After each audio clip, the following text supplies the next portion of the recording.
بن عمر الشاتري ومشايخه وتلامذة عنه وأصولهم وفرعهم المنتسب إليهم وجميع شراح الياقوت والمحشين على الشروح وجميع العلماء والأولياء الصالحين ومؤلف الكتب النافعة من مشارق الأرض إلى مغربها وإلى أولياء البلدة وعلمائها وصلاحها وإلى أرواح والدينا ومشايخنا ومن أحسن علينا وجميع المسلمين والمسلمات والمؤمنين والمؤمنات إن الله يتغشاهم بالرحمة والمغفرة والجنة ويختم لنا ولكم بالحسنى في خير ولطف وعافية وإلى حضرة النبي محمد صلى الله عليه وسلم الفاتحة.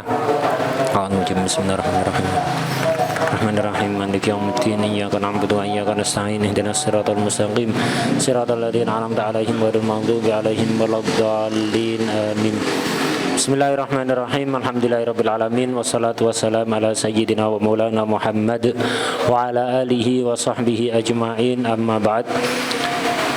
Qala al-mu'allif radhiyallahu ta'ala anhu wa nafa'ana bihi wa bilumihi wa biulumina wa biulumi sa'iri salihin fit dharaini amin ya rabbal alamin. Al-aghsal al-masnunah, menerangkan tentang mandi-mandi sunnah. Banyak mandi sunnah. Karena itu dikatakan di sini al-aghsalul masnunatu katsiratun. Di sini hanya disebutkan sebagiannya. Masih banyak mandi-mandi sunnah lain yang tidak disebutkan di sini. Banyak disebutkan. Kalau kepingin lebih lengkap bisa melihat misalnya kitab Bajuri. Di Bajuri itu lumayan agak banyak yang disebutkan. Nah, di sini pertama ghuslul Jum'ah, mandi Jumat. Catatan kaki di bawahnya wa huwa afdaluha. Mandi sunnah yang begitu banyak itu yang paling afdol, nomor satu, artinya paling besar pahalanya. Jadi kalau ada istilah paling afdol, afdol ini daripada ini, artinya pahalanya lebih besar. Ini mandi Jumat. Wala yusannu illa li muridil hudur. Mandi Jumat tidak disunatkan kecuali orang yang ingin hadir. Hadir apa? Hadir sholat Jumat. Baik dia wajib Jumatan atau enggak. Seperti perempuan, enggak wajib Jumatan. Kalau kepingin hadir Jumatan, sunat mandi. Laki-laki yang wajib Jumatan, kalau dia enggak kepingin untuk hadir Jumatan, enggak ada niatan, enggak wis bolos, hari ini bolos, enggak Jumatannya, dosa besar. Maka dia enggak sunat mandi. Jadi yang disunatkan mandi hanya orang yang kepingin hadir Jumatan. Wa yadkhulu waqtuhu bitulu'il fajr shadiq. Waktunya dimulai subuh. Wa yantahi, kapan habisnya mandi Jumat kesunatannya menjadi hilang? Bil ya'si min fi'lil Jum'ah. Ketika sudah putus asa untuk melakukan salat Jumat. Artinya putus asa, tidak bisa lagi melakukan salat Jumat, selesai semua. Jadi masjid-masjid di sekitarnya itu yang adakan Jumatan sudah selesai semua, tidak mungkin lagi sudah untuk mendapatkan Jumatan. Kesunatannya habis sudah. Walaupun dia mandi, niat mandi Jumat, kalau sudah putus asa tidak dapat pahala. Nah, ini yang pertama. Yang kedua wa ghuslul idain, mandi 2 hari raya. Ini sunnah. Hari raya di bawah catatan kakinya wa illam yuridil hudur, walaupun tidak ada keinginan untuk hadir sholat id. Nah, ini bedanya mandi Jumat sama mandi id. Kalau mandi Jumat karena sholatnya, bukan karena harinya, ya. Sehingga yang mau hadir sholat Jumat saja yang sunnah, yang enggak maka enggak sunnah. Kalau hari raya beda, karena harinya, bukan karena sholatnya. Orang yang sholat id atau tidak sholat id, kepingin sholat id atau tidak kepingin sholat id, sama-sama sunnah mandi hari raya. Bahkan wanita haid sekalipun. Kita tahu bahwa wanita haid itu termasuk keharamannya adalah apa? Toharoh dengan niat ta'abud. Mandi sunnah, toharoh apa bukan? Toharoh sesuai tarifnya kemarin apa? Rafu hadasin, au izalatun najasin, au ma fi manahuma, au ala surati ma mandi sunnah ala suratil wajib. Maka dia toharoh. Lah, harusnya mandi id bagi wanita haid boleh apa enggak? Harusnya enggak boleh, ya. Harusnya enggak boleh. Tapi pengecualian. Mandi-mandinya haji itu mandi sunnah, boleh dilakukan wanita haid. Mandinya id itu toharoh sunnah, boleh dilakukan wanita haid. Kalau mandi Jumat enggak boleh wanita haid, dosa kalau sampai niat mandi Jumat. Terus itu perbedaan pertama antara mandi id dan mandi Jumat. Perbedaan kedua, wa yadkhulu waqtuhu binisfil lail wa yakhruj bil ghurub. Kalau mandi Jumat sunatnya mulai subuh. Kalau mandi Id bukan mulai subuh tapi mulai pertengahan malam. Jadi dari maghrib sampai subuh itu berapa jam? Misalnya 11 jam. Maghribnya misalnya jam 6. Misalnya maghribnya jam 6. Subuhnya misalnya jam apa? Misalnya jam 4. Berarti berapa jam itu? 6, 7, 8, 9, 10, 11, 12, 1, 2, 3, 4 10 jam ya. Nah, maka separuhnya berapa? 5 jam. Kalau udah dari maghrib lewat 5 jam berarti sudah lewat separuh. Dari jam 6 berarti 6, 7, 8, 9, 10, 11. Di atas jam 11 itu sudah pertengahan malam. Sudah sunat mandi Id. Jadi mandi sholat Id, siap-siapnya sholatnya besok jam 7, mandinya jam 12 malam. Cukup, tidak apa-apa. Masuknya mulai pertengahan malam. Kapan habisnya waktu mandi Id ini? Kalau sudah maghrib. Selama belum maghrib kurang 5 menit masih bisa. Itu. Belum mandi ya apa 5 menit? Ya gampang, langsung aja masuk nawaitu al-ghusl al-masnun li ajlil Id misalnya. Itu. Cukup sudah. Ini yang kedua. Yang ketiga, wa ghuslu majuan. Yang ketiga, wa ghuslu ghasilil mayyit. Mandinya orang yang habis memandikan mayit. Jadi orang yang habis memandikan mayit sunat mandi. Kenapa? Lemes. Orang itu kalau habis memandikan mayit itu tiba-tiba badan itu lemes, tenaganya hilang. Kenapa? Karena dia nyentuh badan yang nggak ada ruhnya. Jadi energinya kayak terserap gitu. Dan itu saya alami sendiri. Waktu ayah saya itu tufi di rumah sakit, waktu itu saya masih seger, masih kuat. Kemudian tak mandikan di rumah sakit. Saya ikut memandikan di rumah sakit. Mau pulang bawa motor waktu itu dari rumah sakit. Mau pulang kok lemes sih, tidak sanggup bawa motor. Akhirnya motor tak tinggal di rumah sakit. Pulang ikut ambulan. Lemes, nggak ada tenaga. Lupa tidak mandi. Setelah mandikan mayit lupa tidak mandi. Sunat orang habis memandikan mayit itu sunat mandi dianya. Itu. Baik mayitnya ini muslim atau mayitnya kafir, tidak ada bedanya. Ini juga sama, hatta wanita haid sunat. Jadi kalau ada wanita haid memandikan mayit perempuan, setelahnya sunat mandi. Walaupun ini mandi toharoh diperbolehkan bagi wanita haid. Itu. Terus wal ghuslu lil istisqa, mandi karena mau sholat istisqa sunat. Kalau sholat istisqanya sendirian berarti mulai disunatkan mandi ya ketika ada keinginan. Kalau sholat istisqanya kepingin ikut jamaah di lapangan atau di masjid, maka kapan sunatnya mandi? Kalau orang-orang sudah kumpul untuk sholat. Kalau pingin sholat istisqa sendiri di rumah, lu boleh tak boleh aja. Maka ketika ada keinginan yaitu waktu sunat untuk mandi. Kemudian wal ghuslu lil khusuf wal kusuf, mandi karena gerhana. Kalau khusuf gerhana rembulan, kalau kusuf gerhana matahari. Ini sunat mandi karena gerhana. Itu mulai kapan? Ya mulai awal gerhana sampai matahari dan bulannya normal lagi, sudah hilang total gerhananya.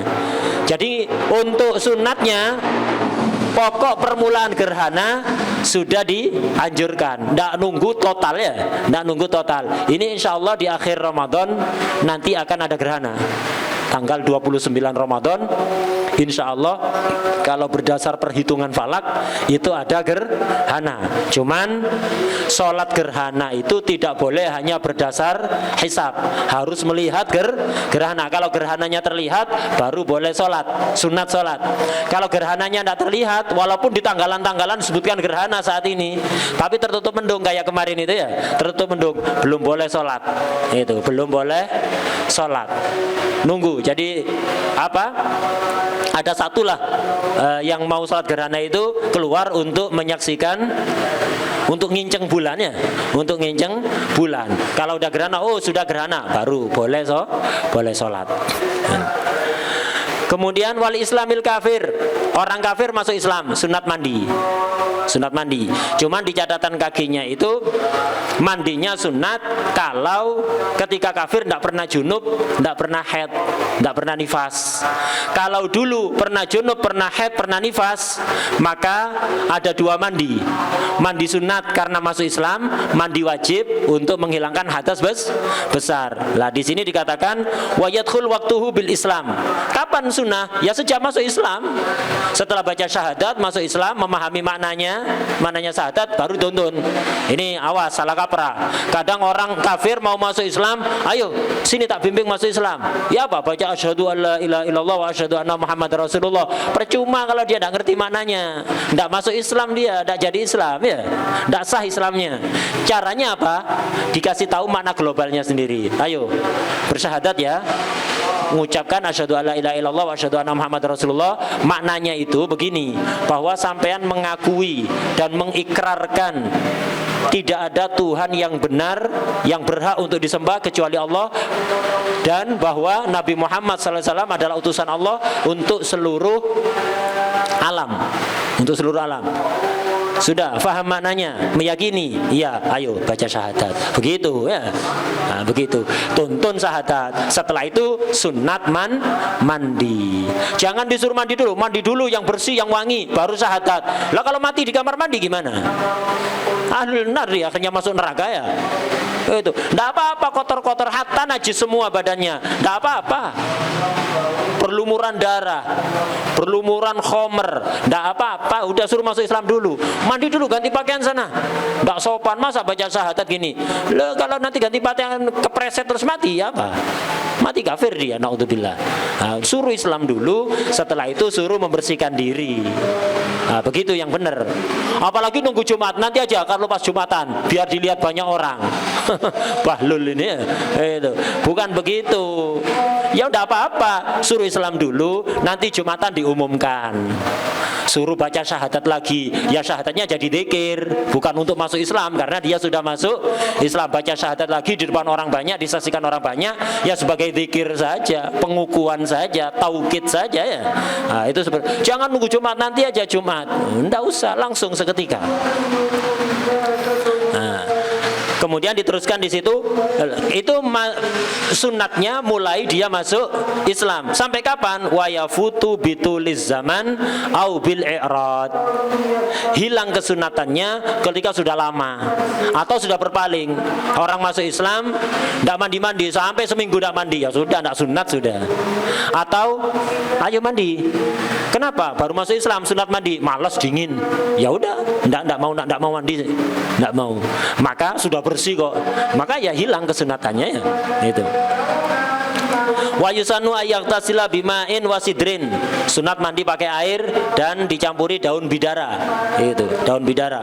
Wa ayyuzila jami'a sya'ri badanihi illa lihyatad dzakar. Sunat dihilangkan rambut-rambut yang ada di badannya, rambut-rambut kekufuran itu dihilangkan semuanya, biar tumbuh rambut baru yang tumbuh setelah masuk Islam. Kecuali jenggot jangan. Jenggot kalau laki-laki jenggoten jangan dicukur. Selainnya cukur semua ya. Selainnya dicukur semua. Nah, ini sunat mandi ini kalau tidak pernah mengalami hadas besar ketika kufur. Kalau dia pernah hadas besar, baik karena haid, nifas, jima, keluar mani, maka setelah masuk Islam ada dua mandi. Mandi sunat karena masuk Islam, mandi wajib untuk menghilangkan hadas besar. Lo dulu ketika kafir sudah mandi, mandinya orang kafir tidak sah. Kenapa? Mandi perlu nih niat syaratnya harus Islam. Nah, di sini dikatakan fa'in ajnaba au hadat fil kufri. Kalau pernah junub atau haid ketika kufur, ijtama'a ghuslan, maka berkumpul dua mandi di situ. Wajibun wa mandub, mandi wajib dan sunnah. Loh, harus mandi dua kali tak? Tidak harus. Mandi satu niat dua gak apa-apa. Wa yahsulani inna wahuma. Dua mandi itu menjadi hasil tercapai kalau niat dua. Jadi mandi satu niatnya dua. Jadi disiram, saya niat mandi wajib untuk menghilangkan hadas besar dan niat mandi sunat karena masuk Islam. Dapat dua. Mandinya satu kali. Kalau niat satu-satu ya dapat satu. Fa inna wahadahuma ya hasola faqat, ahad itu saja. Kalau niat satu ya dapat satu. Inna wa inna malikul limri'in manawa. Ini tafsil kayak gini nih juga berlaku untuk mandi setelahnya. Apa mandi setelahnya? Wa kadza yuqalu fil majnun wal mughma alaih. Orang gila sadar sembuh, sunat mandi. Orang mughma alaih pingsan atau ayanen, kumat, ayannya ya sembuh, sunat mandi. Orang habis pingsan, habis dioperasi dibius, pingsan, ketika sadar sunat mandi. Orang majnun sembuh, sunat mandi. Orang ayanen sembuh, sunat mandi.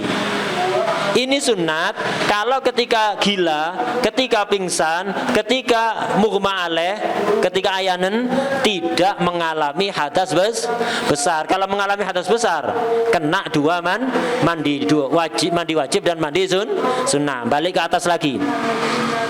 Termasuk mandi sunnah wa ifaqatil majnuni wal mughma alaih, sadarnya orang gila dan sadarnya orang pingsan. Itu. Walil hijamah, habis bekam, sunat mandi. Habis bekam, baik hijamah atau faset. Apa bedanya hijamah sama faset? Sama-sama mengeluarkan darah kotor. Kalau hijamah mengeluarkan darah dari kulit, makanya dilukai sedikit ya. Dari kulit dikasih alat itu yang disedot itu, kemudian dilukai pakai jarumnya itu ya. Pakai jarumnya atau pakai silet, pakai jarumnya dilukai kulitnya. Jadi mengeluarkan darah dari kulit, permukaan kulit. Itu dari bawah kulit. Darah-darah kotor. Itu kalau hijamah. Kalau faset dari otot besar, bisa di tangan ini. Ini kan ada otot besar ya. Nah, di tangan ini diambil, atau di kaki ada otot besar di kaki sini. Ada yang di kepala, macam-macam. Itu. Nah, itu sama sunat untuk mandi. Setelahnya, setelah hijamah, setelah fastu, sunat mandi. Kenapa? Lemes. Orang habis hijamah, orang habis faset itu lemes. Sebagiannya malah pingsan, termasuk anak ya. 3 kali hijamah, sekali tok tak pingsan, sekali tok, yang 2 kali pingsan. Itu. Jadi sunat mandi setelahnya. Sunat. Kenapa? Habis pijet. Boten. Habis pijet tidur. Habis hijamah sunat karena lemes, keluar darahnya itu. Makanya orang puasa makruh hijamah. Kenapa puasa menyebabkan lemes? Hijamahnya menyebabkan lemes. Akhirnya kumpul 2 penyebab lemes. Nah, jangan, bahaya untuk kesehatan. Itu. Jadi sunat mandi setelah hijamah. Walidukhulil masjid, mau masuk masjid sunat mandi. Mau masuk masjid bau kandang ayam. Jangan. Jadi mau ke masjid itu mandi. Itu. Menghormati masjidnya. Malaikat itu tidak senang dengan aroma-aroma nggak sedap. Yang suka dengan aroma-aroma nggak sedap itu jin. Makanya kalau orang baunya nggak sedap itu disenangi jin. Jin seneng bau-bau kayak gitu. Tapi kalau malaikat anti, apalagi bau rokok, paling dianti malaikat. Itu. Arwahus solihin, malaikat, aulia itu paling anti dengan bau rokok. Dengan bau rokok paling anti.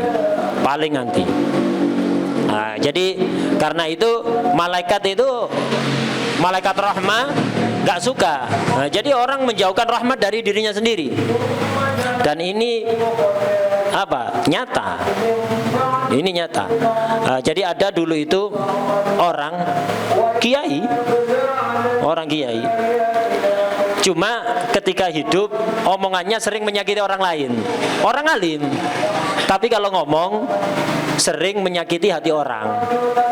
Ketika sebelum meninggal sakit parah, nazak itu seminggu tidak meninggal. Ya apa sakitnya? Nazak seminggu tidak meninggal. Sampai seminggu. Akhirnya keluarganya menghubungi saya waktu itu, mintakan doa kepada Habib, ke guru kita Habib Abdullah, mintakan doa pada beliau. Ini kasihan, cerita dulu ini sering nyakiti orang omongannya. Ini nazak seminggu tidak mati-mati, tidak tufi-tufi. Gitu. Mintakan doa ke Habib. Waktu itu Habib terburu-buru mau ngajar. sudah dijemput, sudah mau naik mobil, tak sampaikan. Beliau bilang, biarkan aja, biar dosanya rontok, daripada disiksa di akhirat, mending disiksa di dunia. Itu ya salah satu cara Allah untuk menghapuskan dosanya dia. Itu siksa dunia, ahsan, daripada siksa akhirat, mending siksa dunia. Terus kasihan Habib, orangnya sudah seminggu kayak gini. Ya sudah, beliau pesan, sampaikan ke keluarganya yang hubungi kamu, sampaikan, suruh sterilkan lokasi orang yang sakit ini, rumahnya itu sterilkan dari rokok. Bukan hanya orang yang merokok, sterilkan dari rokok. Jadi kalau ada rokok di situ, walaupun tidak dihisap, dibungkus, atau bekas rokok, utisnya itu ya, puntung rokok itu, keluarkan. Pokok isi rumah bersihkan dari rokok. Suruh sterilkan, suruh teliti semua. Jangan sampai ada puntung rokok di situ. Keluarkan semua. Setelah itu beliau membacakan Fatihah dan suruh bacakan Yasin yang di sana. Kemudian beliau berangkat, saya langsung sampaikan pesan suara, pesannya Habib gini. Dari sini, dari Tegalarum, saya pulang ke Tambak Yudan. Kan tidak sampai 10 menit ke sana ya, tidak sampai 10 menit. Setelah itu tak sampaikan, disterilkan, nyampe Tambak Yudan, orang yang hubungi saya sudah bikin status innalillah wa inna ilaihi rajiun. Seminggu tidak tufi-tufi. Begitu rokok dibersihkan langsung. Ini satu. Kedua, Al-Fakir sendiri itu ada orang itu pas hari raya Idul Fitri tahun kemarin ini, pas hari raya Idul Fitri ya gitu, nazak, sakitnya udah lama. Nazak itu mulai hari pertama Idul Fitri itu sudah parah. Akhirnya dibacakan Yasin oleh keluarga, dibacakan Rokdu, agak tenang. Sampai lama tetap aja kayak gitu, saya repot, tak tinggal. Sampai besok paginya keluarganya nelpon, ini apa ini, kasihan ini nazak dari kemarin, kasihan, kesakitan. Terus bacakan Yasin, bacakan Rokdu. Iya, ini sudah baca dari tadi, keluarganya kumpul baca Yasin, baca surat Ar-Ra'd. Akhirnya saya ingat dawuhnya Habib yang waktu itu. Akhirnya ya sudah, saya ke sana sekarang. Lumayan jaraknya, mungkin perlu waktu 10 menit atau 12 menitan lah, tidak sampai seperempat jam. Sebentar lagi saya ke sana. Tapi tolong sterilkan rumah itu dari rokok. Teliti, ada apa enggak? Oh iya, ini ada di ruang tamu ini, bekas ada orang yang jaga di situ, rokokan di situ. Di ruang tamu ada ini, untungnya ini. Udah, keluarkan sekarang. Sekarang keluarkan. Saya keluar ke sana sekarang juga. Keluarkan sekarang. Udah langsung dikeluarkan. Baru nyampe depan pintu dibuang keluar itu. Udah tufi yang di dalam. Itu malaikat males mau ya di itu. Yo enak berarti ya, biar tidak mati-mati kasih rokok aja sekitarnya. Iyalah sehat. Lek nazak mau nazak sampai bertahun-tahun, tidak mati-mati. Gampang caranya biar tidak mati-mati ya. Siapa yang mau kayak gitu? Nah, itu. Ya kalau panjang umur, sehat walafiat, fi taatillah. Kalau kayak gitu, itu siapa yang mau? Sakit itu didahului oleh sekarat. Satu kali sekarat itu sakitnya seperti daging dicincang-cincang dengan pisau kayak gitu. Itu satu kali sekarat lah. Orang sebelum mati itu mengalami beberapa kali sekarat. Innalil mauti la sakarat, kama qala sallallahu alaihi wasallam. Nah itu. Karena itu hati-hati. Mau masuk masjid, bersihkan. Bau-bau badan tidak enak itu bersihkan ya. Itu bau bawang, bau apa itu. Jadi masuk masjid itu aromanya yang wangi. Kalaupun tidak wangi, jangan sampai bau nggak sedap. Kalau mulutnya baunya nggak enak, ya gosok gigi dulu. Badannya baunya nggak enak, pakaiannya baunya nggak enak, diganti. Pakaiannya ganti, mandi, kayak gitu. Walikulli lailah min Ramadan. Nah ini juga sunnah. Setiap malam Ramadan sunat mandi. Waktunya dimulai maghrib. Sampai kapan? Sampai sebelum subuh. Tidak harus setelah maghrib. Afdolnya mandi Ramadan itu setelah maghrib, sebelum isya, sebelum taraweh itu. Tapi tidak harus. Yang penting setelah maghrib dan sebelum subuh. Atau setelah sahur mandi atau sebelum sahur itu mendapatkan kesunatan. Tapi harus niat.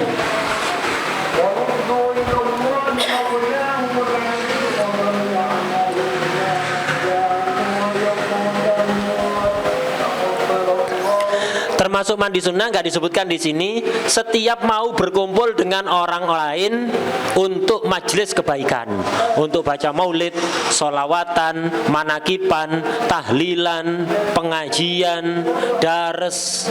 Pokok setiap mau kumpul orang dalam kebaikan itu sunat mandi, sunat. Jadi antum dapat pahala, dapat pahala. Maka usahakan setiap mandi yang antum lakukan itu bernilai pahala. Loh, kenapa mandi? Iya mandi sunnah. Kenapa? Iya mau kumpul tadarus, mau jamaah. Kalau karena jamaahnya nggak sunat. Tapi kalau kumpul dengan orang dalam kebaikan, jamaah kebaikan kan ya. Dari sisi ini sunnah. Itu. Dan seterusnya. Pembahasan baru ma yahrumu alal junub. Hal-hal yang diharamkan karena junub, bagi orang junub. Itu ada 6. Pertama as-shalah, kedua tawaf, ketiga nyentuh mushaf, keempat membawa mushaf. Keterangannya sudah tadi, diharamnya wudu ya. Yang kelima wal lubsu fil masjid, diem ada di masjid walaupun sebentar, diem. Atau mondar mandir, sama. Ini mondar mandir sama seperti di diem, haram. Khusus masjid, kalau madrasah, musola enggak. Khusus masjid. Wa qiraatul Quran biqasdil qiraah. Membaca Al-Quran dengan tujuan tilawah, dengan tujuan membaca Al-Quran. Ini yang haram. Kalau membaca Quran ayat kursi sebagai zikir, wirid, karena ada di Rotibul Haddad. Jadi orang junub atau haid punya istiqomah baca Rotibul Haddad. Di situ kan ada Al-Ikhlas, Muawwidhatain, akhir surat Baqarah, ayat kursi ya kan. Dibaca enggak apa-apa. Yang penting jangan niat baca Quran, niat baca wirid, zikir, enggak apa-apa. Niat baca zikir. Itu enggak masalah. Yang penting jangan ada niat baca Al-Quran, niat zikir, niat penjagaan diri karena baca ayat kursi misalnya. Kenapa? Biar dijaga oleh Allah dari gangguan sihir, hasud, ain dan yang lain-lain. Itu enggak apa-apa, niat penjagaan. Atau niat ya tadi itu apa? Zikir atau doa. Itu. Niat doa yang diambil dari ayat Al-Quran. Boleh, yang penting jangan niat baca Quran, niat doa. Nah, ini yang diharamkan bagi orang-orang junub. Atau dalam ceramah junub. Membaca ayat Quran, boleh apa enggak? Kalau tujuannya untuk mau'idhah, itu enggak ada masalah. Kalau tujuannya baca Quran, haram ya. Kalau koreknya junub, enggak boleh. Niat baca Quran, korek junub. Nah, tapi kalau apa, yang ceramah junub, enggak apa-apa. Tepak selopot. Ceramah junub. Masya Allah. Udah. Ganti pembahasan an-najasah. Itu Allah yutahhiruna minan najasat adh-dhahirah wal batinah. An-najasatu lughatan al-mustakdzar. Najis secara bahasa adalah sesuatu yang dianggap menjijikkan. Apapun, hatta ingus, ya, umbel, ingus atau apa saja yang menjijikkan itu najis. Najis secara bahasa, bukan secara syara. Itu. Wa syar'an, secara syara najis itu adalah mustakdzarun yamna'u sihhatas shalah haitsu la murakhis. Sesuatu yang dianggap menjijikkan yang bisa mencegah sahnya salat ketika tidak ada yang meringankan. Nah, najis itu mencegah sahnya salat kalau tidak ada sebab yang meringankan. Kalau ada sebab yang meringankan, ya maka tetap sah. Seperti orang tidak nemu air untuk mensucikan najis, ya wajib salat tetap wajib salat. Sah apa enggak sah salatnya? Sah. Cuman nanti wajib qadha. Loh kok sah kok wajib qadha? Iya, perintahnya beda. Perintahnya beda. Al-qadha bi amrin jadid. Qadha itu ada perintah baru. Aqsamun najasati salah satu aqsam. Itu. Macamnya najis ada 3. Mughalladhah berat, mukhaffafah ringan, wa mutawassithah menengah. Fal mughalladhatu, najis mughalladhah, najis yang berat. Kenapa kok berat? Karena cara mensucikannya berat, yaitu najasatul kalbi wal khinzir, najisnya anjing dan babi. Wa ma tawallada minhuma aw min ahadima, atau yang lahir dari keduanya. perkawinan silang antara babi dan anjing, anaknya najis. Atau dari salah satunya, perkawinan silang antara anjing dengan kambing, antara babi dengan kambing, anaknya najis. Pokok yang ibunya yang najis, anaknya najis. Bapaknya yang najis, anaknya najis. Pokok salah satu ada yang najis, maka jadi najis. Sebagaimana salah satu beberapa bait nadham yang disusun oleh Imam Suyuti. Yatba'ul far'u fintisabin abahu wal umma firriki wal hurriyah, dari situ di sarahnya. Oh ya, ini yatba'ul far'u fintisabin abahu wal umma, di situ wali ummin. Kalau di kitab yang lain wal umma firriki wal hurriyah wa zakat al akhaf wa din al ala walladhi ishtadda fi jazain wa diyah wa akhasal aslaini rijzan wa dabha wa nikahan wal akla wal udhiyah. Ini Masya Allah 3 nadham tapi mencakup seluruh bab fikih. Anak itu ngikuti siapa? Ngikuti bapak apa ngikuti ibu? Beda-beda. Yatba'ul far'u fintisabin abahu. Anak itu ngikuti bapak dalam apa? Nasab. Kalau nasab kepada bapak, bin itu ke bapak, bukan bin ibu. Pelecehan bin kepada ibu itu pelecehan. Itu. Bin itu kepada bapak. Itu. Nasab kepada bapak. Wal ummah firriki wal hurriyah. Merdeka apa budak tergantung ibunya. Ibunya merdeka, anaknya merdeka. Ibunya budak, anaknya budak, walaupun bapaknya merdeka. Makanya laki-laki tidak boleh menikah dengan perempuan budak kecuali dengan syarat yang ketat. Kenapa? Anaknya bakal jadi budak. Syariat itu berusaha mengurangi perbudakan dengan pelanggaran apa? Kafarohnya itqu raqabah, anjuran memerdekakan budak, hukum-hukum fikih yang berkaitan dengan merdekakan budak menjadi ringan. Jadi syariat dari beberapa aturan itu ingin meminimalisir, kalau bisa menghapuskan perbudakan. Lah ini orang ini kok malah bikin peternakan budak ya. Nikah dengan wanita budak, anak itu akan ikut ibunya. Nah itu. Was zakat al akhaf, zakat ikut yang lebih ringan. Ikut bapak apa ikut ibu? Tidak mesti. Yang ringan yang mana? Misal hewan yang wajib zakat apa? Onta, sapi, kambing. Onta, sapi, kambing. Rusa tidak wajib. Hewan hasil perkawinan silang antara kambing dan rusa. Bapaknya rusa atau ibunya yang rusa, tidak wajib zakat. Ngikuti yang lebih ringan. Tidak mesti ikut bapak atau ibu. Pokok ikut yang ringan.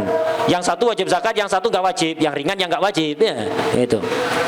Wadina al-ala, urusan agama ikut yang lebih tinggi agamanya.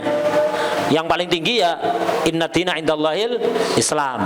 Urutan setelahnya ahlul kitab, Yahud dan Yahudiyah dan Nasraniyah. Itu. Kemudian agama-agama karangan-karangan itu ya, agama-agama karangan. Nah, jadi kalau ada anak salah satu orang tuanya ada yang muslim, anak ini berhukum muslim. Kalau dua-duanya kafir berlaku, maka hukumnya kafir. Tapi kalau satu-satu muslim, baik bapaknya atau ibunya ikut yang a'la, yang lebih tinggi, dan tidak ada yang lebih tinggi dibanding Islam. Walladhi ishtadda fi jazain wa diyah. Untuk diat atau jaza ini ikut yang lebih berat. Jadi untuk diat itu lebih berat. Jadi diat itu nanti di bab jinayat akan diterangkan. Orang muslim laki-laki diatnya 100 onta ya. Diatnya 100 onta. Kalau Yahudi atau Nasrani sepertiganya. Lah, ini anak kalau masih kecil kan tidak bisa disebut muslim atau disebut apa? Nggak bisa disebut muslim atau kalau tadi itu ya kayak gitu. Jadi agama wasani lebih sedikit lagi diatnya ya. Nah, kalau ada anak ini seperti kandungan ya, seperti kandungan. Ini diatnya ngikuti bapaknya apa ngikuti ibunya? Ikut yang lebih berat. Yang lebih berat yang mana?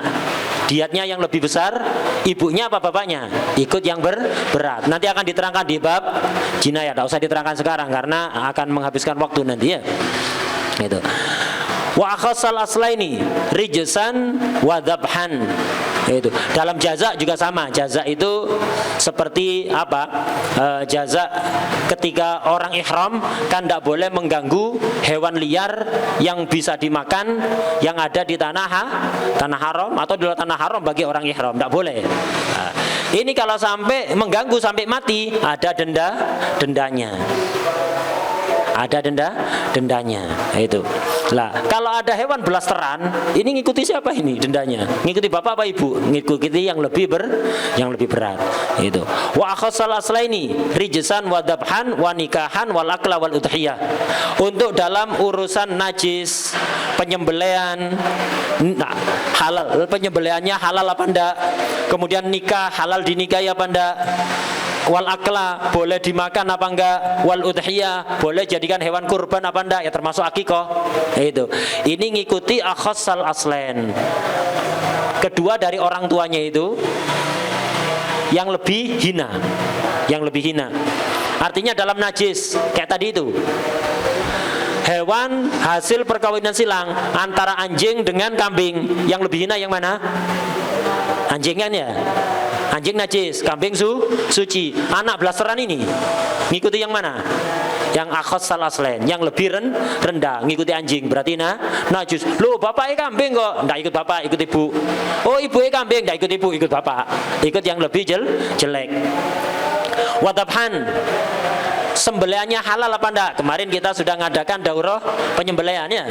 Itu. Syaratnya yang boleh menyembelih siapa? Harus muslim atau ahlul kitab yang halal dinikahi. Lah ini kalau ada anak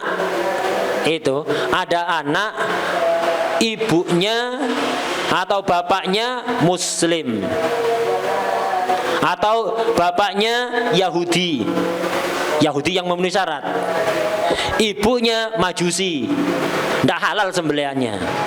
Orang Majusi sembelihannya tidak halal. Kalau Yahudi yang memenuhi syarat halal. Ini hasil perkawinan selang, bapak Yahudi, ibu Majusi. Anaknya sah apa tidak penyembelihannya? Enggak, ikut yang jelek dalam hal dabhan. Wanikahan halal dinikahi apa enggak? Ya sama kayak tadi itu. Halal dinikahi apa enggak? Bapaknya Yahudi. Kalau lihat bapaknya halal dinikah kalau memenuhi syarat, tapi sulit terpenuhi untuk zaman sekarang ya. Ibunya Majusi, tidak halal dinikah. Anaknya tidak halal dinikah. Wal akla, boleh dimakan apa enggak? Hewan belasteran antara himar dengan kuda misalnya. Kuda halal dimakan mazhab kita. Himar haram dimakan. Kawin kuda sama himar ini melahirkan anak hasil perkawinan silang, ikut himarnya, ikut yang lebih jelek. Wal akla wal udhiyah, cukup dibuat kurban apa enggak? Hewan kurban hanya onta, sapi, kambing. Kambing sah dibuat kurban, rusa tidak sah. Kalau anaknya hasil perkawinan kambing dengan rusa. Kalau lihat kambingnya sah, kalau lihat rusanya enggak sah. Anaknya ikut yang lebih jelek, yang enggak sah berarti ya. Nah, ini penting ini. Antum catat di buku khusus. Wow, sudah ada di kitabnya, ngapain beli kitab? Enggak apa-apa, dicatat di buku, dihafalkan kayak Fatihah. Ya. Yatba'ul far'u fi intisabin abahu wal umma firriqi wal hurriyah ya. Waz zakatal akhaf wa dinal ala wal ladzi istadda fi jazain wa diyah wa akhassal aslaini rijsan wa dabhan wa nikahan wal akla wal udhiyah. Harus hafal seperti Fatihah. Antum tulis di buku, dibaca diulang 100 kali, insya Allah habis itu tidak antum baca lagi setahun masih ingat. Itu resep dari Syekh Muhammad Amin Syinqiti. Orang-orang Syinqiti itu begitu. Kenapa hafalan mereka kuat? Hatta nggak diulang setahun, 2 tahun tetap hafal. Karena itu ketika ngapalkan setiap satu nadham dibaca 200 kali.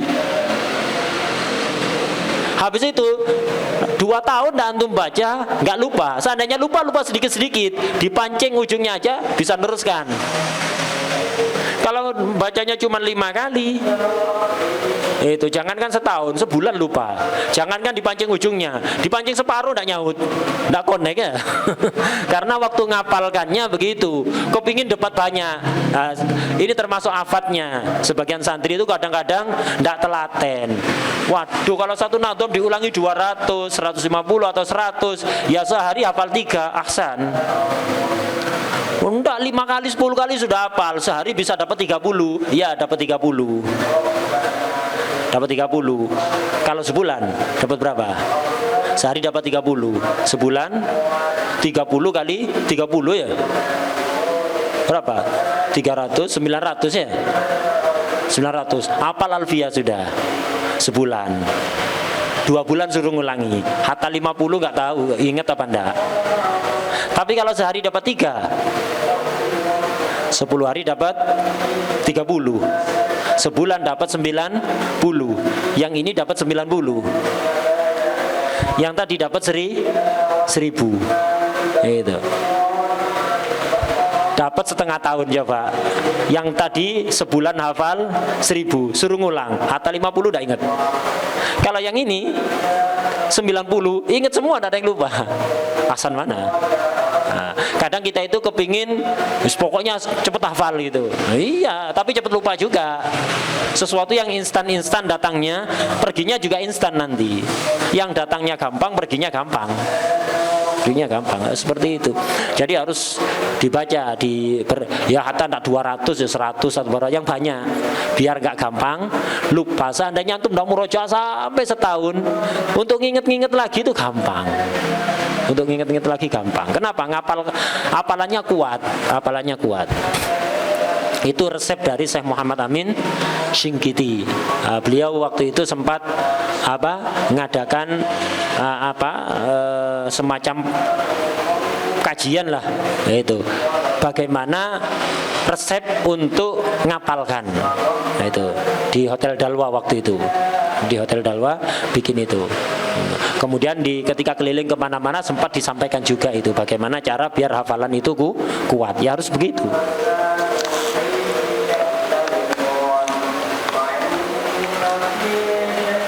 Nah, itu najis mukhalladah. Wal mukhaffafah, najis mukhaffafah, najis ringan.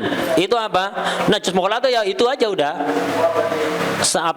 Anjing, babi atau anak hasil perkawinan dari salah satunya atau dua-duanya. Najis mukhaffafah itu hanya satu, baulus sabi alladzi lam yat'am litaghadhi ghairal laban wa lam yablughil haulain. Najis mukhaffafah yang ringan. Kenapa ringan? Cara mensucikannya ringan. Cukup diciprati air sampai rata, tidak harus ngalir, suci sudah. Apa ini? Baulus sabi, kencingnya bayi laki-laki, perempuan tidak. Khusus bayi laki-laki, bukan bayi perempuan. Ini. Kok bisa begitu? Udah Rasulullah yang ngatur mau apa? Wah ini begini, enggak usah. Ya, itu. Wa ma atakumur rasulu fakhudhu. Ya, apapun yang dibawa oleh Rasulullah ambil. Ini kok kenapa? Enggak usah kenapa. Imano dulu baru setelah itu melakukan kajian. Jadi iman dulu baru mengkaji. Jangan mengkaji dulu baru iman kalau yang datang dari Rasulullah itu. Untuk memperkuat saja. Itu. Jadi udah apapun yang datang dari Nabi itu diterima. Wa kullu ma jaa bihi rasulu fa haquhu taslimu wal qabulu. Itu sudah apapun yang datang dari Rasulullah. Kita faham hikmahnya, ndak faham, udah terima aja, ndak usah nunggu penelitian ada di Google. Kalau iman pada Nabi nunggu penelitian di Google, tulisan profesor Yahudi, dosen guru besar ada di Universitas Oxford, maka baru iman. Artinya berarti imannya antum bukan kepada Rasulullah SAW, imannya pada profesor Yahudi itu berarti, bukan pada Rasulullah Sallallahu Alaihi Wasallam. Kencingnya bayi laki-laki yang belum makan, belum mengkonsumsi selain susu, yang tujuan konsumsinya litaghadhi, untuk makanan pokok, untuk kekuatan. Nah ini, jadi imma belum mengkonsumsi apapun selain susu, ini kencingnya mukhaffafah. Atau pernah mengkonsumsi perkara lain selain susu, tapi bukan untuk taghadhi, bukan sebagai makanan pokok, bukan untuk kekuatan, tapi untuk obat. Pernah demam, dikasih minum paracetamol, bukan susu kan ya, kencingnya tetap mukhaffafah. Jadi bayi umur setahun atau belum hampir 2 tahun sakit panas, dikasih obat herbal atau obat kimia, Dikasih obat herbal atau obat kimia. Kencingnya mukhaffafah apa enggak? Mukhaffafah. Kenapa lu? Ini kan mengkonsumsi selain susu. Iya benar, mengkonsumsi selain susu, tapi bukan untuk taghadhi, bukan untuk makanan pokok, tapi untuk pengobatan. Atau anak kecil ditahnik dikasih kurma. Dikasih kurma, anak kecil ditahnik pakai kurma. Nah, ini kan bukan susu. Enggak apa-apa karena dikasih kurma bukan untuk makanan pokok, tapi untuk apa? Ya tahnik, untuk kesunatan, mengamalkan sunnah tahnik. Tahnik itu dengan kurma, bukan dengan madu. Madu itu manfaat untuk orang dewasa, tapi tidak bagus untuk bayi. Belum waktunya. Sebagian orang tahnik bayi pakai madu, salah itu. Nah, itu salah. Tahnik pakai kurma, tidak bagus kalau untuk bayi itu, khususnya yang masih belum 1 tahun itu tidak bagus. Nah, itu jadi pakai kurma, jangan pakai madu. Madunya untuk bapaknya aja ya, madunya untuk bapaknya, bukan untuk anaknya. Itu. Kencingnya bayi laki-laki yang belum makan, mengkonsumsi apapun selain susu, yang tujuan konsumsinya litaghadhi, ya, litaghadhi, untuk makanan pokok. Walam yablugh al-haulain, dan belum berusia 2 tahun. Ini syaratnya najis mukhaffafah. Kalau bayi perempuan najisnya mutawassithah, atau laki-laki tapi sudah pernah mengkonsumsi selain susu, walaupun hanya 1 kali, sudah pernah dikasih susu formula karena ASI ibunya nggak keluar, asinya, air susu ibunya keluar, akhirnya dikasih susu kaleng itu, bukan susu itu ya. Laisa lahu minal labani illasmuh, itu namanya tok susu tapi bukan susu, ada campuran macam-macam. Lah ini walaupun hanya sekali, habis itu minum ASI lagi, percuma, nggak mukhaffafah. Air susu di sini nggak harus air susu ibunya, nyusu ke ibunya atau ke orang lain, atau hatta ke kambingnya, susunya kambing, susunya sapi, itu nggak apa-apa, itu masih tetap mukhaffafah. Dan belum usia 2 tahun. Kalau umur 3 tahun belum pernah konsumsi apapun kecuali air susu, maka tetap mutawassithah. Udah, najis mukhallathah hanya itu, najis mukhaffafah hanya ini. Wal mutawassithatu bakin najasat kal khamri. Najis mutawassithah ya najis-najis yang lain selain yang disebutkan tadi itu, seperti khamr dan lain-lain. Sekarang akan dijelaskan izalatun najasah, cara menghilangkan najis. Cara menghilangkan najis ya ada macam 3 sesuai pengelompokan apa? Najis tadi. Mukhallathah paling berat, mukhaffafah paling ringan, mutawassithah tengah-tengah. Tazulun najasatul mughalladah, najis mughalladah cara menghilangkannya bi ghasli ma tanajjasa biha, dengan membasuh apapun yang kena najis mughalladah. Berapa kali? Sab'a ghasalatin ihdahunna biturab, dengan 7 basuhan air, salah satunya dicampuri debu, terserah yang awal, kedua, terakhir, terserah. 7 basuhan salah satunya campuri debu. Debunya yang mujzi'in fit tayammum, debu yang sah mencukupi digunakan tayamum. Apa nanti diterangkan di bab tayamum insyaallah, syarat debu itu ya. Itu harus debu yang suci dan mensucikan, bukan debu najis atau mutanajis atau musta'mal. Gitu. Harus 7 basuhan. 7 basuhan ini 1 kali siraman belum tentu dihitung 1. Dihitung 1 kalau sifat-sifatnya najis hilang, warna, bau, rasa najis hilang, baru dihitung 1. Misal ada pakaian kena darahnya anjing, susah kan ngilangkan darah dari pakaian, disiram 10 kali baru bersih, warna, bau, dan rasa darah itu baru bersih ya. Setelah disiram 10 kali, 10 ini dihitung 1. Setelah itu baru ngitung kedua, ketiga, dan ketujuh. Jadi 7 kali, salah satunya dicampuri debu. Maklum harus debu, nggak bisa diganti yang lain. Diganti semen, diganti tepung, diganti sabun, diganti bahan-bahan kimia lainnya, nggak boleh. Harus debu.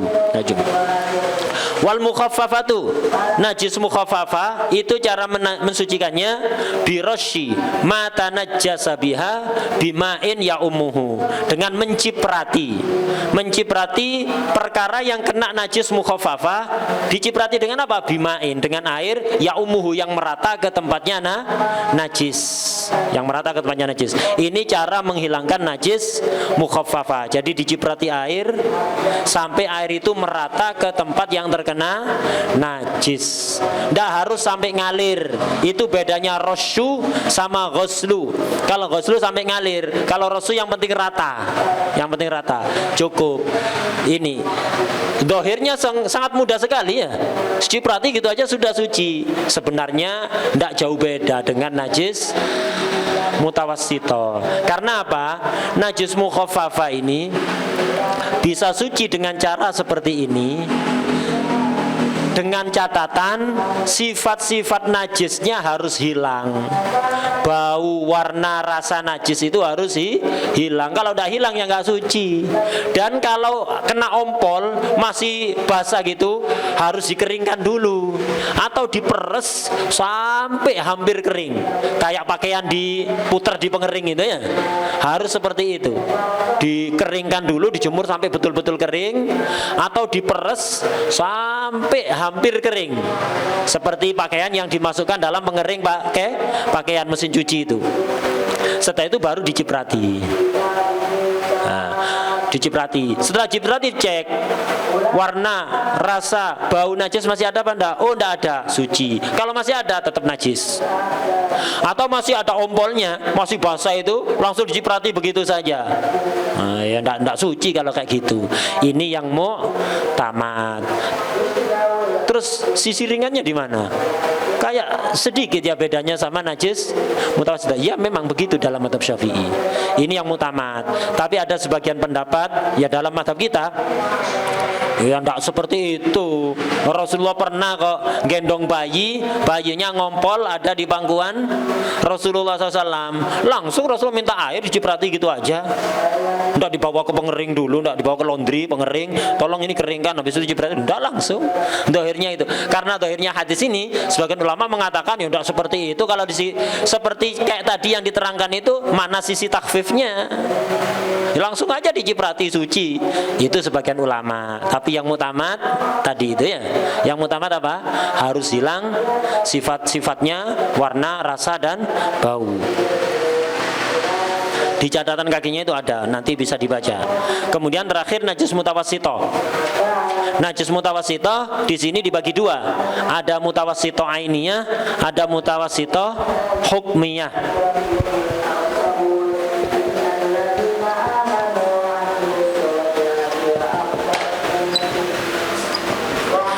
Sebenarnya sebagaimana keterangan di Busrul Karim, pembagian najis menjadi muta'ainiyah dan hukmiyah itu tidak khusus najis mutawassithah, hatta najis mukhaffafah, najis mughalladah sama, ada istilah ainiyah, ada istilah hukmiyah.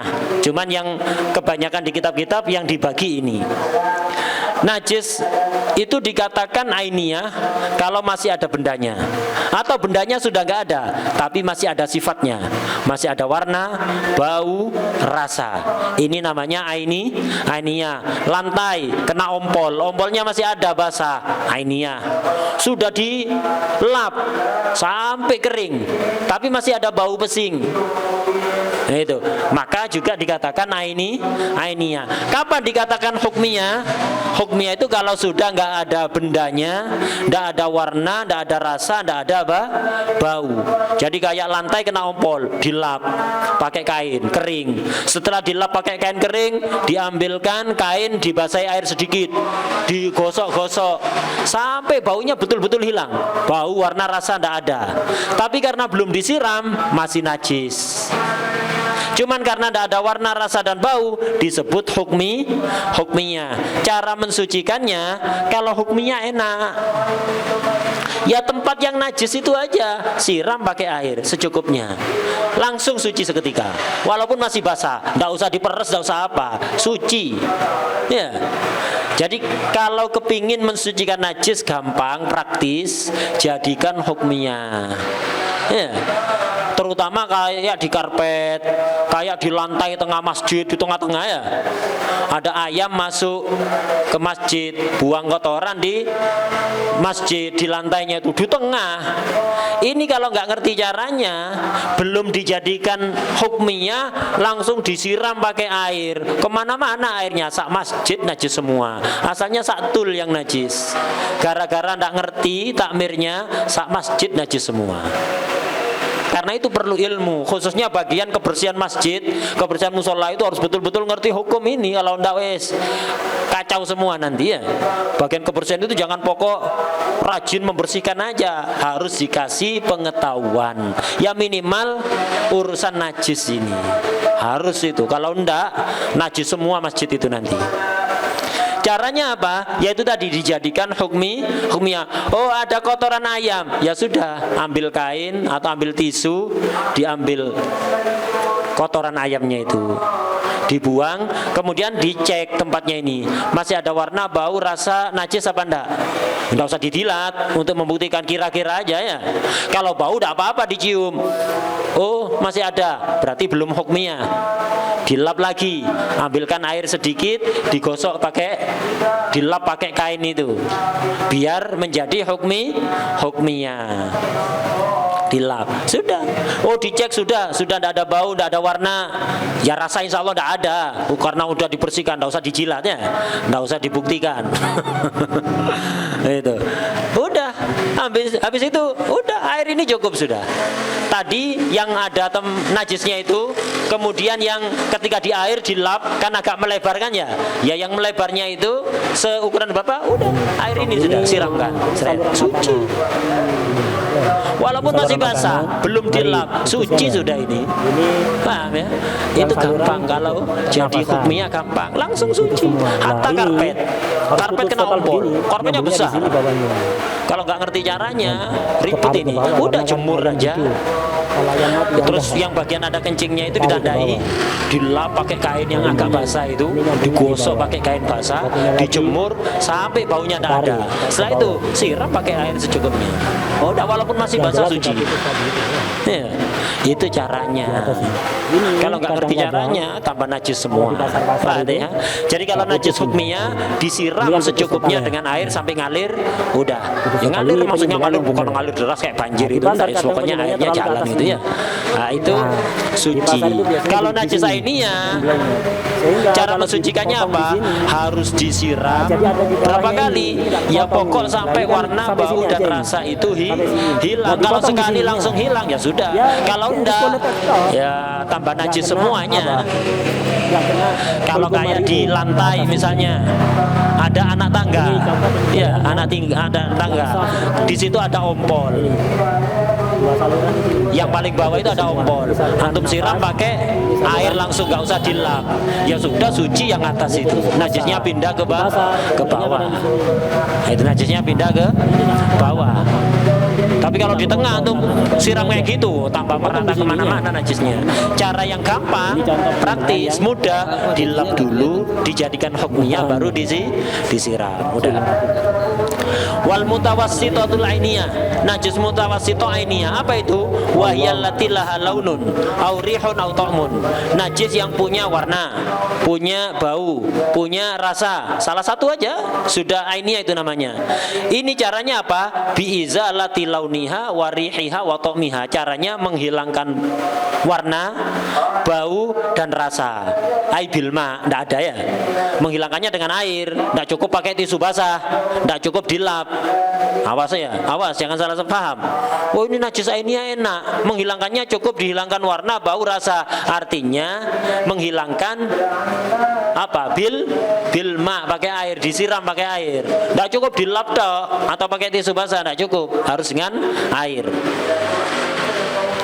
Wal hukmiyatu, najis hukmiyah wahyal lati la launa wala riha wala ta'malaha. Najis hukmiyah yaitu yang enggak ada warna, enggak ada bau, enggak ada rasa.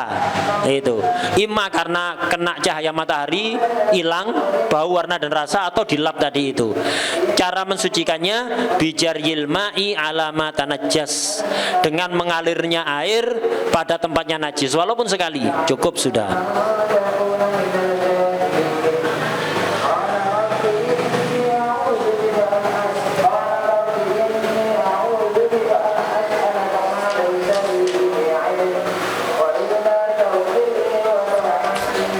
Ada pertanyaan sampai sini?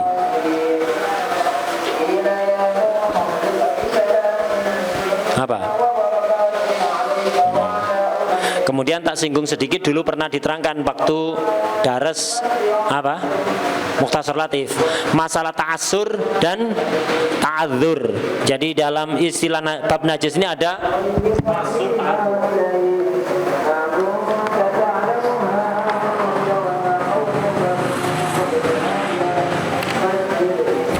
dalam bab najis itu ada permasalahan ta'assur dan ta'adzur.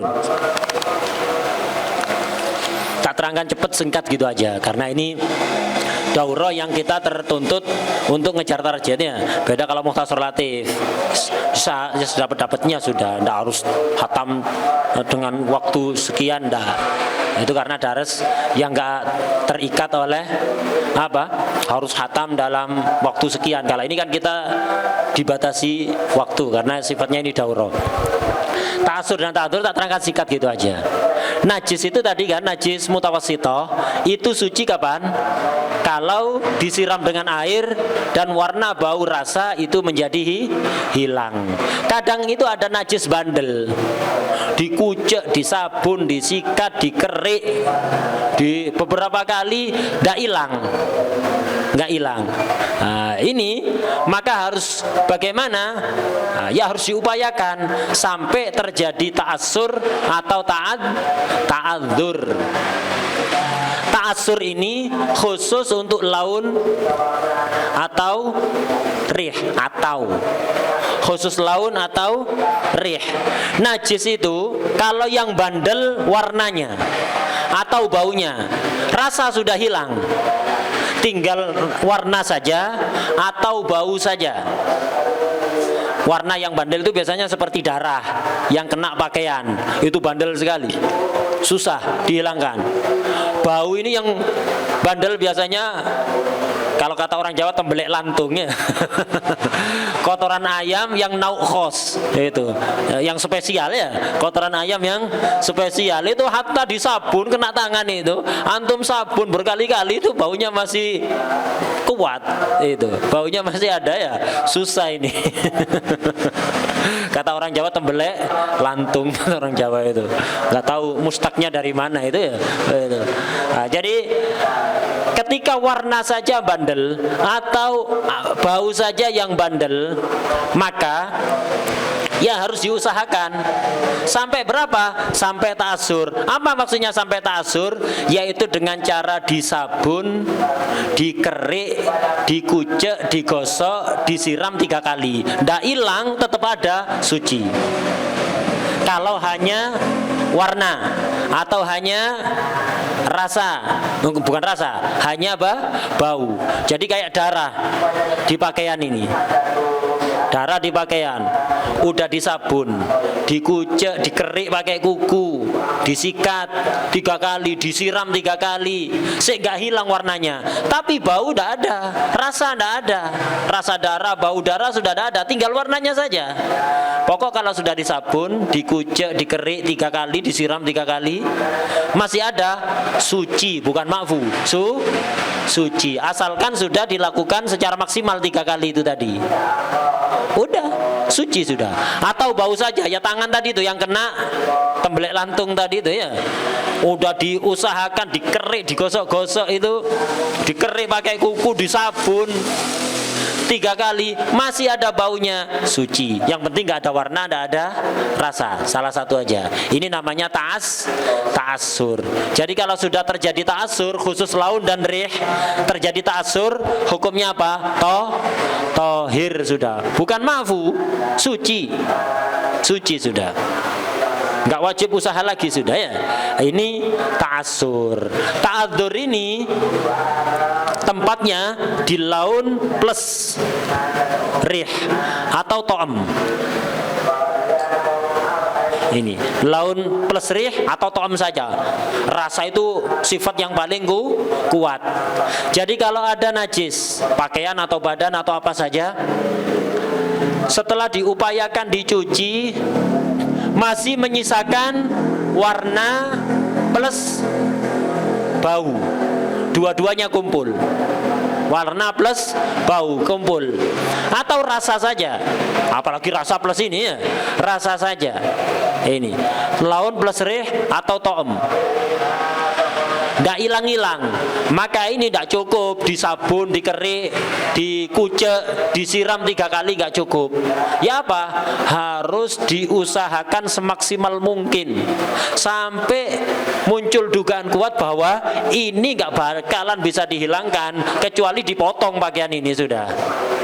Kecuali dipotong, ditempel habis itu. Ini tidak bisa, mau model kayak apa, hatta nyari deterjen seampuh apapun tidak bakalan bisa ini, bandel sekali. Ya sudah, kalau sudah mencapai taraf seperti itu, ini namanya ta'adzur. Kalau dalam kondisi ta'adzur bukan suci, tapi apa?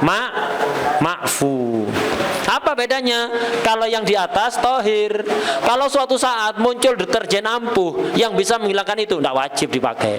Tapi kalau di sini, kalau suatu saat muncul deterjen ampuh yang bisa menghilangkan ini, wajib dipakai agar bisa suci. Tidak ma'fu lagi sudah kalau sudah ada deterjen ampuh. Wadah ya? Nah, ini permasalahan ta'assur dan ta'adzur. Ada di catatan kaki Yakut itu disinggung singkat di catatan kakinya.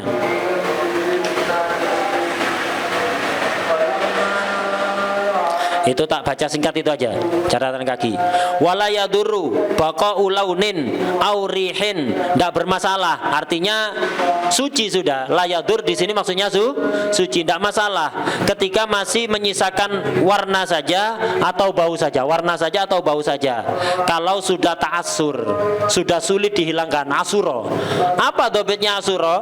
Bi alam yazul ba'dal ghusli salasa marrat. Sudah dibasuh 3 kali nggak hilang. Nggak hanya dibasuh, ma'al hati wal korsi fi kullin, itu disertai ngucek, wal korsi dikerik pakai kuku ya, dikerik pakai kuku, dikucek 3 kali nggak hilang.